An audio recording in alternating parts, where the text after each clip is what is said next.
Nomery toko voalohany.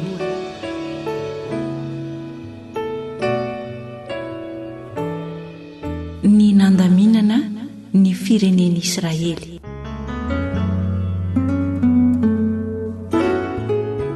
Ary Jehovah niteny tamin'i Mosesy tany an-efitra Sinay, tao amin'ny trano-lay fihaonana tamin'ny andro voalohany tamin'ny volana faharoa, tamin'ny taona faharoa, taorian'ny nivoahany avy tany amin'ny tany Egypta, ka nanao hoe: alao isa ny fiangonana dia ny Zanak'Isiraely rehetra araka ny fokony sy ny fianakaviany avy, ary araka ny anarany tsirairay. Dia ny lehilahy rehetra amin'ny Israely hatramin'ny roa-polo taona no miakatra, dia izay rehetra azo alefa hanafika, handamina azy araka ny antokony avy ianao sy arona. Ary ao ka isy lehilahy iray avy isam-pirenena ho namanao, dia izay samy ho lohan'ny fianakaviany avy. Ary izao no anaran'ireo lehilahy ho namanareo reo: ny avy amin'ny Robena dia Elizora zanak'i, ny avy amin'ny Simeona dia Selomiela zanak'i Zorisadai,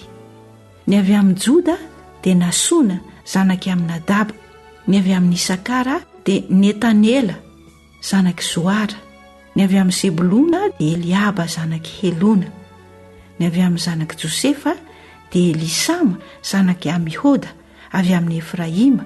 ary Gamaliela zanak'i Pedazora avy amin'ny Manase kosa. Ny avy amin'ny Benjamina dia Abdana zanak'i Gideoni, ny avy amin'ny Dana dia Ahezera zanak'i Amsadai, ny avy amin'ny Asera dia Pagiela zanak'i Okrana, ny avy amin'ny Gada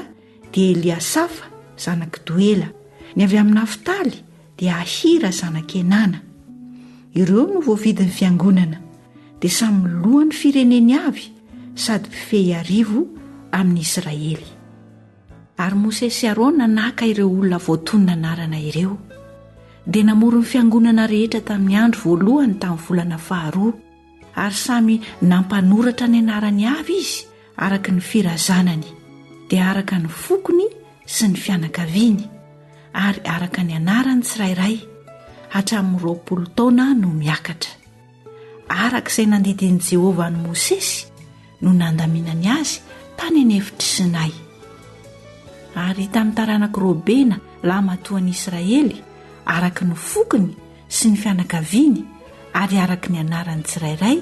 dia ny lehilahy rehetra hatramin'ny roa-polo taona no miakatra izay azo nalefa hanafika. Izay voalamina avy tamin'ny firenen'i Robena dia 524,000. Ary tamin'ny taranak'i Simeona, araka ny fokony sy ny fianakaviany, dia izay rehetra voalamina araka ny anarany tsirairay, dia ny lehilahy rehetra hatramin'ny roa-polo taona no miakatra izay azo nalefa hanafika. Izay voalamina avy tamin'ny firenen'i Simeona dia 307,500. Ary tamin'ny taranak'i Gada, araka ny fokony sy ny fianakaviany, ary araka ny anarany tsirairay, hatramin'ny roa-polo taona no miakatra, dia izay rehetra azo nalefa hanafika. Izay voalamina avy tamin'ny firenen'i Gada dia 50,504. Ary tamin'ny taranak'i Joda, araka ny fokony sy ny fianakaviany, ary araka ny anarany tsirairay, hatramin'ny roa-polo taona no miakatra, dia izay rehetra azo nalefa hanafika. Izay voalamina avy tamin'ny firenen'i Joda dia 9,407.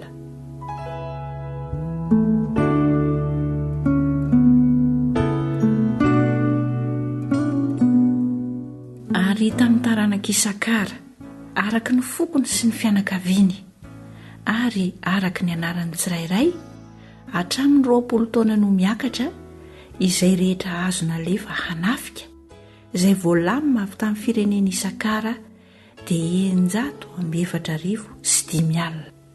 Ary tamin'ny taranak'i Zebulona, araka ny fokony sy ny fianakaviany, ary araka ny anarany tsirairay, hatramin'ny roa-polo taona no miakatra, dia izay rehetra azo nalefa hanafika. Izay voalamina avy tamin'ny firenen'i Zebulona dia 7,705. Ary tamin'ny taranak'i Josefa dia avy tamin'ny taranak'i Efraima, araka ny fokony sy ny fianakaviany ary araka ny anarany tsirairay hatramin'ny roa-polo taona no miakatra dia izay rehetra azona alefa nafika izay voalamina avy tamin'ny firenen'i Efraima dia 500 ary tamin'ny taranaka Manase araka ny fokony sy ny fianakaviany ary araka ny anarany tsirairay hatramin'ny roa-polo taona no miakatra dia izay rehetra azona alefa nafika izay voalamina avy tamin'ny firenen'i Manase dia 213 ary tamin'ny taranaka Benjamina araka ny fokony sy ny fianakaviany ary araka ny anarany tsirairay hatramin'ny roa-polo taona no miakatra dia izay rehetra azona alefa nafika izay voalamina avy tamin'ny firenen'i Benjamina dia 753 ary tamin'ny taranaka Dana araka ny fokony sy ny fianakaviany ary araka ny anarany tsirairay hatramin'ny roa-polo taona no miakatra dia izay rehetra azona alefa nafika izay voalamina avy tamin'ny firenen'i Dana dia 724 ary tamin'ny taranaka Asera araka ny fokony sy ny fianakaviany araka ny anarany tsirairay hatramin'ny roa-polo taona no miakatra dia izay rehetra azona alefa nafika izay voalamina avy tamin'ny firenena Asera dia 524 ary tamin'ny taranaka Naftaly araka ny fokony sy ny fianakaviany ary araka ny anarany tsirairay hatramin'ny roa-polo taona no miakatra dia izay rehetra azona alefa nafika izay voalamina avy tamin'ny fireneny Asera dia 735 ireo no voalamin'ny Mosesy sy Arona ary ny rombiny fololahy lehibe amin'ny Israely izay samy lohan'ny fianakaviany avy ary izay rehetra avy tamin'ny Zanak'Isiraely araka ny fianakaviany hatramin'ny roa-polo taona no miakatra dia izay rehetra azona alefa nafika avy amin'ny Israely dia 503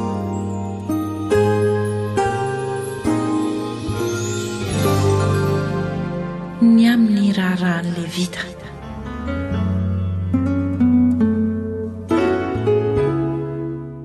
Fa ny Levita araka ny fireneny kosa dia tsy mba nalamina ho isan'ireo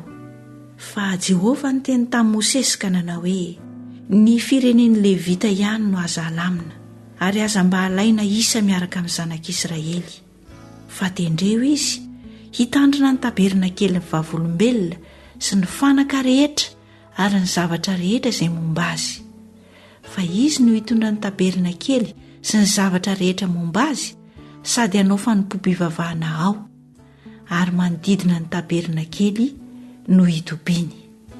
ary raha afindra ny tabernakely dia ny Levita no angorona azy ary raha orona ny tabernakely dia ny Levita no anangana azy fa raha olo-kafa no manakaiky dia atao maty izy dia hitoby ny Zanak'Isiraely samy eo amin'ny tobiny avy ary samy eo amin'ny fanevany ary araka ny antokony fa ny Levita kosa hitoby manodidina ny tabernakelin'i Jehovah mba tsy hisy fahatezerana hahatratra ny fiangonany Zanak'Isiraely ary ny Levita hitandrina ny anjara raharaha momba ny tabernakelin'ny vavolombelona dia nataon'ny Zanak'Isiraely izany araka izay efa nandidian'i Jehovah any Mosesy no nataony.